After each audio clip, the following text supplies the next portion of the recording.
Bonjour Emma Rafovic. Bonjour.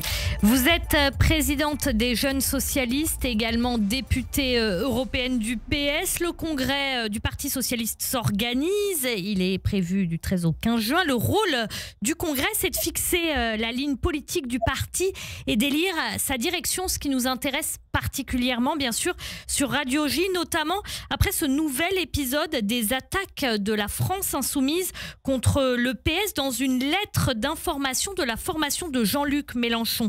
Dans l'Aude, dans le dernier numéro, la rubrique Réflexion accuse le PS d'avoir refusé de voter la censure contre le gouvernement. Et dans ces pages, LFI sort même sa carte Hitler contre vous et le PS, comme le titre d'ailleurs nos confrères de la Dépêche. C'est pas la première fois. À partir de quel moment le PS en aura carrément ras-le-bol ? Moi, je vais vous le dire, c'est déjà le cas. C'est déjà le cas. En tout cas, moi, j'en ai complètement ras-le-bol, comme vous dites. Jean-Luc Mélenchon, aujourd'hui, c'est un boulet. Un boulet pour la gauche, un boulet pour l'union de la gauche que moi, j'espère victorieuse demain. C'est bien pour ça qu'aujourd'hui, avec Olivier Faure, avec le Parti Socialiste, nous, ce que nous disons, c'est que nous avons envie d'une union de la gauche qui soit victorieuse. Et pour qu'elle soit victorieuse, l'union de la gauche, eh bien, il faut qu'elle soit exemplaire. Exemplaire, ça veut dire sans compromission. Ni avec les libéraux qui nous ont fait perdre par le passé, ni avec les identitaires, les essentialistes, comme peuvent l'être Jean-Luc Mélenchon et ses amis. Moi, je veux une gauche qui, demain, se déleste de tous ces boulets. Vous appelez les libéraux. Qui est-ce que vous appelez les libéraux ? Écoutez, moi je pense que pendant le quinquennat, notamment de François Hollande, nous avons fait beaucoup d'erreurs. Nous avons, pendant ce moment-là, fait des choix politiques que je regrette. Je pense à la loi travail, au CICE sans contrepartie. C'est des moments où, en tout cas, moi je crois que nous avons eu raison avec Olivier Faure de faire l'inventaire de ce quinquennat et de dire aujourd'hui avec force, avec Olivier Faure, que nous ne sommes pas des sociolibéraux, nous sommes des socialistes et nous en avons toute conscience.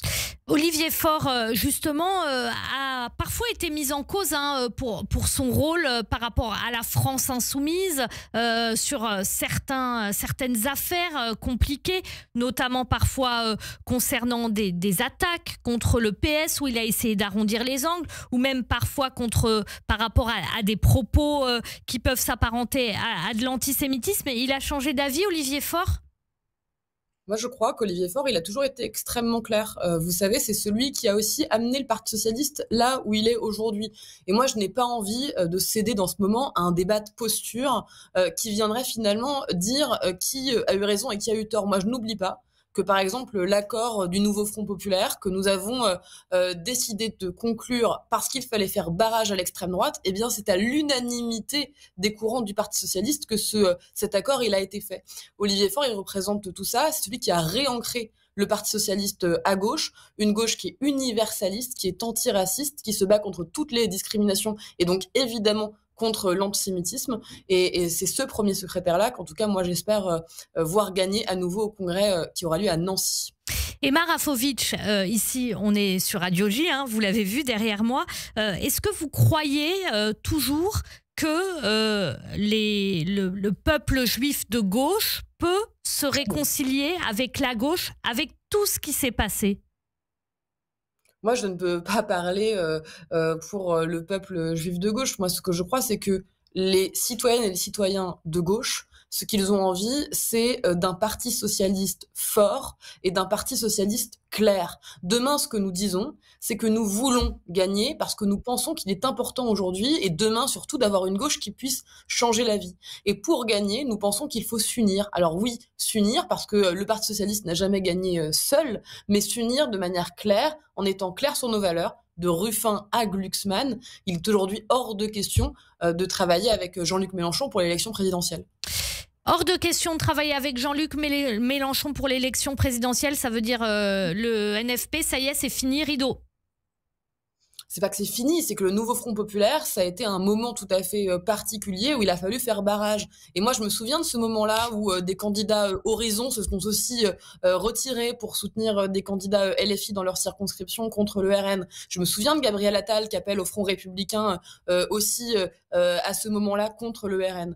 Il y a des moments particulier. Moi, je le pense, oui, le NFP, c'est une fierté parce que la gauche, elle a agi en responsabilité et aussi, il faut le dire, avec des accords et des rapports de force qui étaient rééquilibrés. Rééquilibrés, par exemple, parce que le Parti socialiste avait fait une excellente campagne des élections européennes et que nous étions arrivés devant la France insoumise. Aujourd'hui, le Parti socialiste, grâce à tout ce qui a été mené, eh bien, c'est la force centrale de la gauche et c'est autour du Parti socialiste que la victoire demain peut se construire. Vous avez parlé de barrage, Emma Rafovitch, à juste titre. Effectivement, c'est ce qu'a permis le NFP. Mais ça pose aussi une question.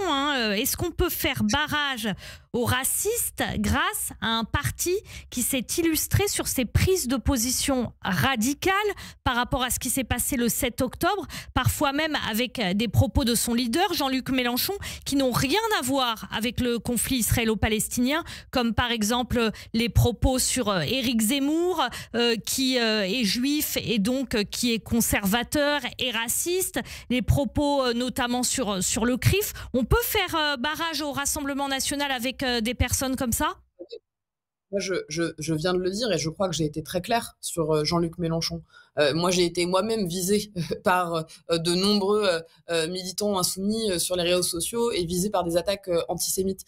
Aujourd'hui, moi, ce que je pense très sincèrement, c'est que si nous voulons très sincèrement battre l'extrême droite en 2027, eh bien, il va falloir être meilleur que nous l'avons été par le passé. Et pour être meilleur, eh bien, ça veut dire, oui, construire un programme qui soit cohérent, avec une alliance cohérente, et ensuite réussir à faire ce front républicain.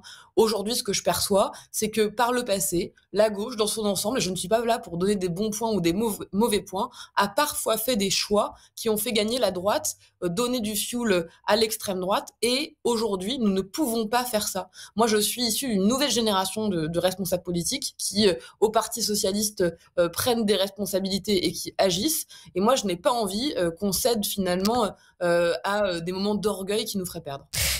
Quels choix ont donné du fioul à l'extrême droite? Moi, je pense qu'aujourd'hui, quand on a en France des Françaises et des Français qui vivent mal, des jeunes qui ont faim, un jeune sur deux n'arrive pas à manger à sa faim aujourd'hui en France, quand finalement la gauche au pouvoir n'est pas synonyme de justice sociale, eh bien certains en fait, vont voir ailleurs et se désespèrent de la politique. Vous savez, avec Olivier Faure notamment, j'ai fait le tour de France avec lui ces dernières semaines. Nous sommes allés à Douai, à Famec, à Carcassonne, à Guéret, dans plein de villes, de villages de France, où des Françaises et des Français nous ont dit « Mais nous avons cru en vous à une époque, mais nous n'y croyons plus. Et nous ne croyons plus uniquement plus en la gauche, mais nous ne croyons plus en la politique. » Eh bien, je pense sincèrement que le défi devant nous, c'est celui-là. C'est redorer le blason de la politique avec un grand P, parce que c'est beau, la démocratie, et moi j'y crois.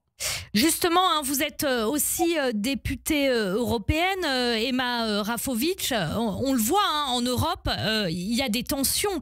Il y a des tensions entre différents pays, des pays qui sont dirigés par des leaders qualifiés de populistes ou d'illibéraux, d'autres pays comme la France où ça tient encore.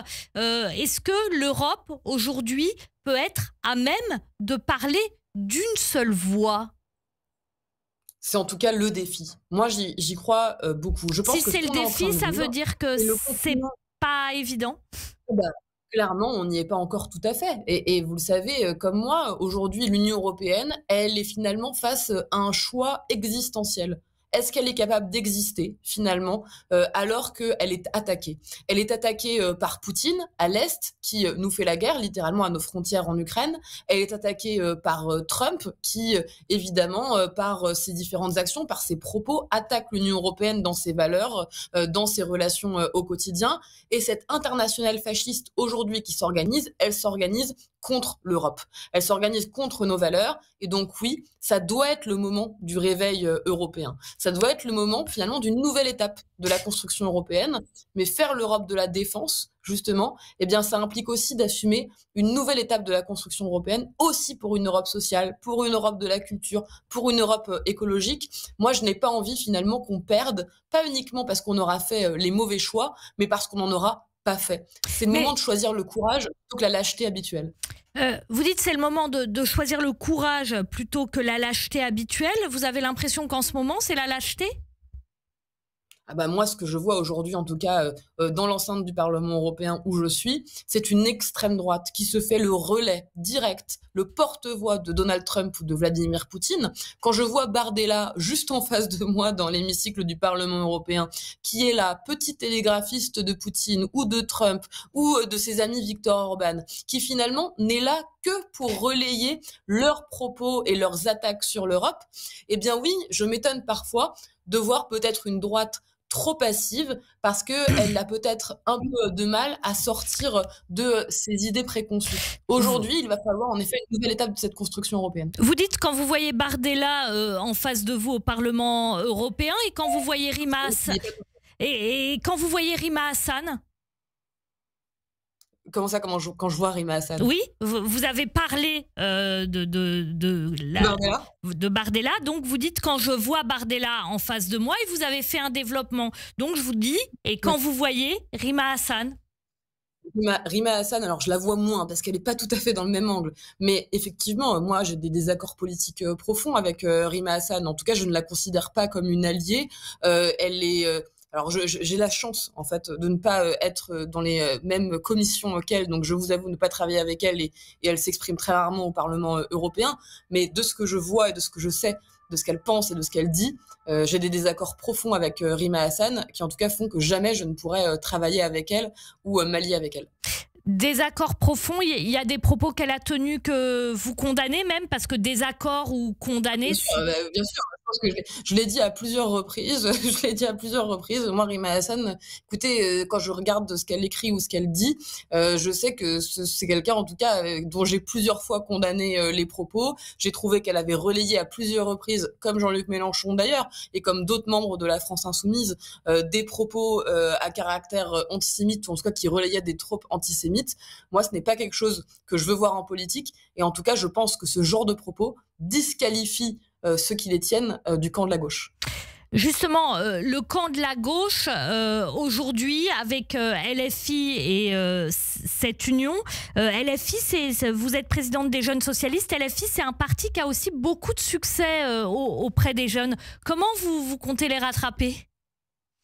Moi, je pense que déjà, c'est pas une question de les rattraper, c'est une question de convaincre. C'est une question de convaincre. La politique, c'est ça qui est beau d'ailleurs, c'est que c'est une histoire de conviction et personne n'est jamais propriétaire de ses électeurs.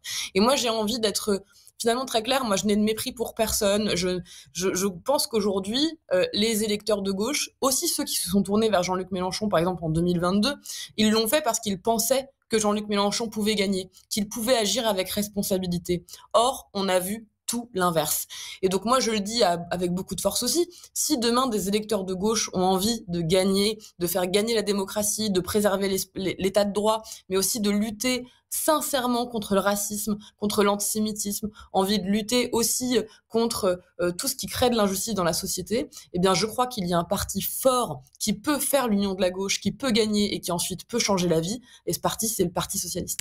Merci beaucoup Emma Rafovitch d'avoir été avec nous en direct dans ce grand journal sur Radio J. Merci, bonne journée à vous. Bonne journée.